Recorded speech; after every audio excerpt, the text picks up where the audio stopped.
Favorite trainer with a belt buckle, ready to pass the ACE CPT. Woo-hoo-hoo! We've helped over 3,000 people pass this sucker with NASM. Super easy, great call. Lovely lady who passed this 3 weeks using the guide, listening to what we have to say. We have weekly calls, Tuesday and Thursday. Do not waste time studying for this exam. Listen to her words. Doesn't prep you to be a great trainer. You need to be able to have conversations with fitness professionals. Go out there and do it with proper supervision. Let us know what you think of this call. If you need to pass ACE, NASM, any CPT, more importantly, focus on your level 1 to become a qualified personal trainer. Have a great day, y'all. Keep showing up. Woo! Hi, everybody. Excited to help you pass the ACE CPT like this lovely lady right here, Amanda. So why don't you tell us a little bit about passing the ACE? Now, remember, we're not giving you cheat codes or anything. We're just giving you some helpful pointers on that stress that you have right now because you're freaking out and you want to become a certified trainer, and we can help you. So tell us a little bit more about the process, the guide, how it helped, and where we're going next. So I think, listening to their videos on like study tips and all that, but the study guide really helped me to narrow the focus on where to study because there's so much information and it's overwhelming to think about where do I begin and what little things do I have to remember. What did you feel really confident with on the exam? Or were there some areas that maybe they focused more on that you were surprised on? Any, like you're mentioning equation? Honestly, there wasn't a whole lot of the equation things. Like they give you a little equation thing that you have to know. And I saw them in there as options, but like that didn't really apply to the question, so it didn't really matter. So there really wasn't a whole lot of equation type questions. There was a lot more questions of, if your client was doing this, what's the progression, what's a regression?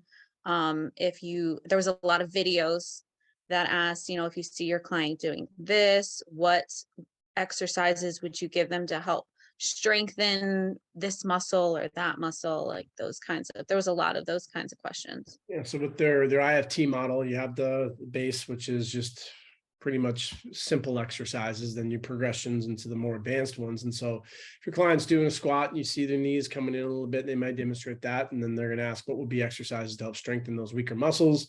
So when we have internal rotation of the hips, we're looking for exercises that would strengthen the external rotators, your glutes. If it's in the frontal plane, what exercises can we do in the frontal plane? So that's why it's important to recognize the planes of motion, sagittal, flexion, extension, abduction, adduction, and frontal, and then where there's compensation. And the videos are pretty obvious too. It's not like it's little tweaks. It's like they purposely are showcasing something, a compensation that they want you to very quickly see, so then you can find that answer. Now, was there a lot of, usually about 8 to 12 questions with videos, usually is what we hear about. And then when it comes to the IFT model, a lot of things around there. And then how about the overactive, underactive stuff?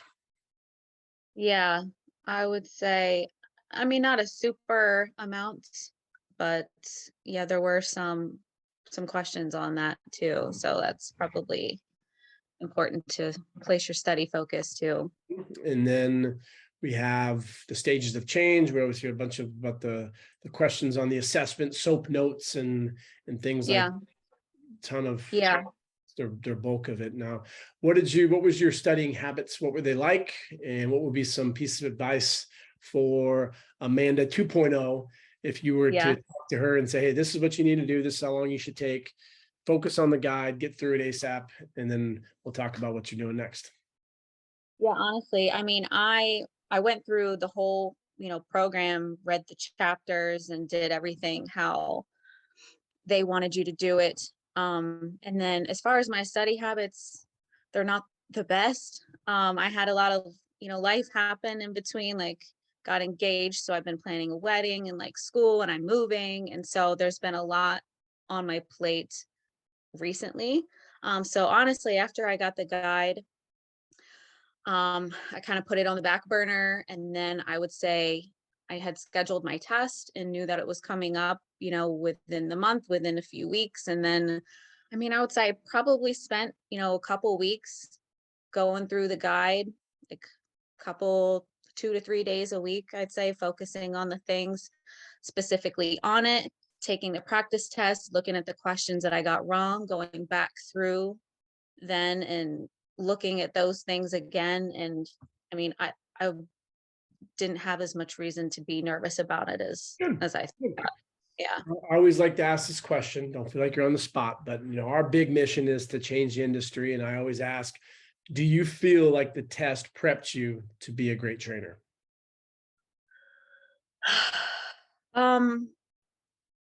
Probably not. No. Like I have, since I, shared that I finally, passed my exam, having people reach out, and it's like, I would love to, but I don't really feel that confident yet, especially people that I know that have, like diabetes, or like they've never lifted before. And like, I just, Do you remember any questions on diabetes? I mean, well, I don't know if this person has like type 1 or type 2. I don't know if you address it the same way.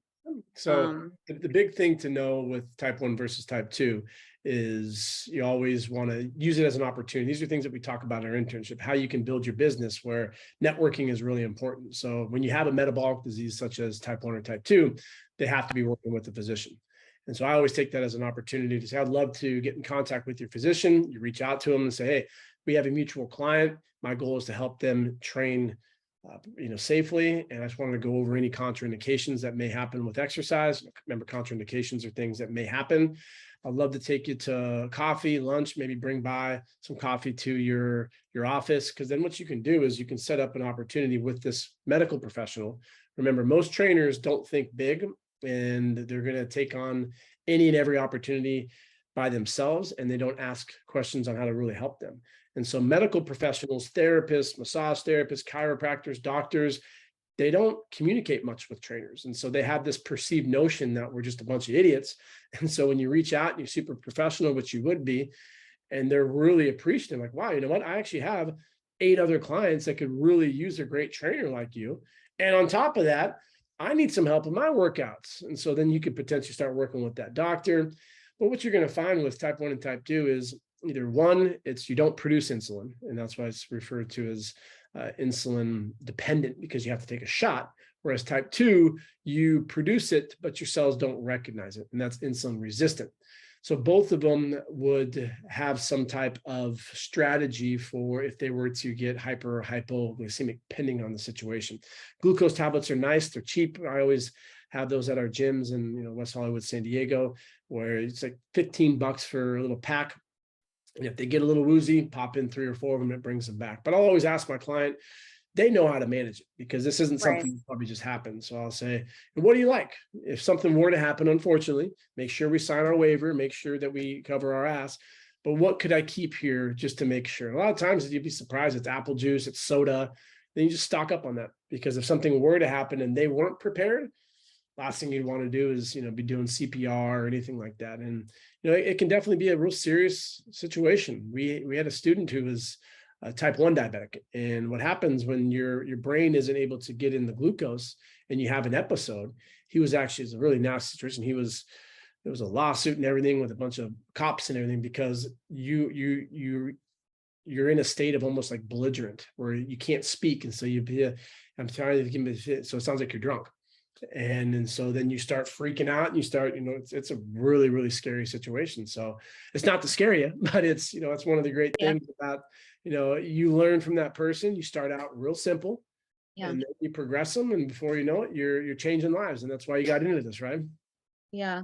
I think the ACE does a good job of that, making sure that people reach out to, referrals for doctors, and like they do stress that part of it a lot. But yeah, to say that I think I'm ready to, jump out there because of things that I've read, especially I feel like on the test, they don't tell you things that you didn't get right.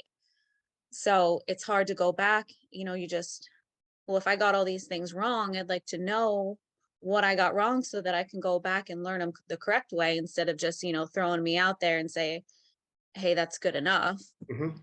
like it's good to know the things that you need to still learn. So it's if you think of like a driver's test and you screw up, at least the instructor will say, hey, you ran through this yellow light or a red light or whatever, and they'll give you some feedback. And so that's why it's really important to have a team where you can go to ask questions. We just did this the other day with one of the trainers that we have. It was at Equinox in Houston.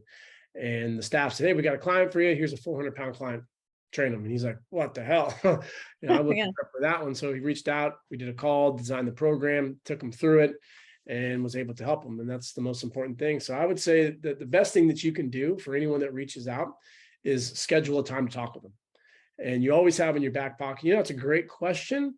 It's unfortunate because you don't want to say things like, I don't know, but you can tell people that that's a great question. Luckily, I have a team I can work with. Let me ask them to come back and give you that answer, because it makes them feel a lot better. Because otherwise, the opposite side of it is where they're with the trainer who is super confident, and it's almost a false confidence.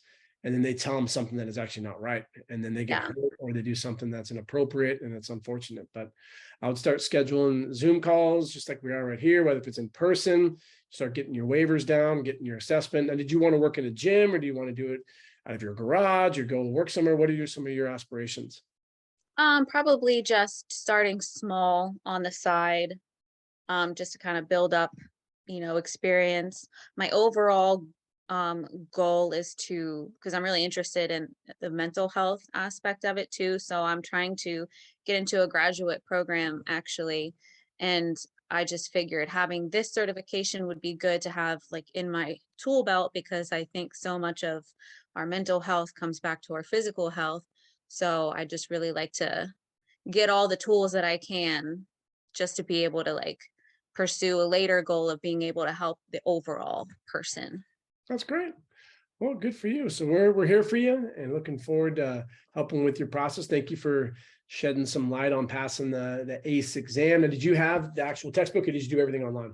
Yeah, I have the textbook, and then they have like the online videos and quizzes and all that stuff too. I did Great. the whole thing. You did the whole thing. Well, excited to help more people pass this. Thank you for your time today.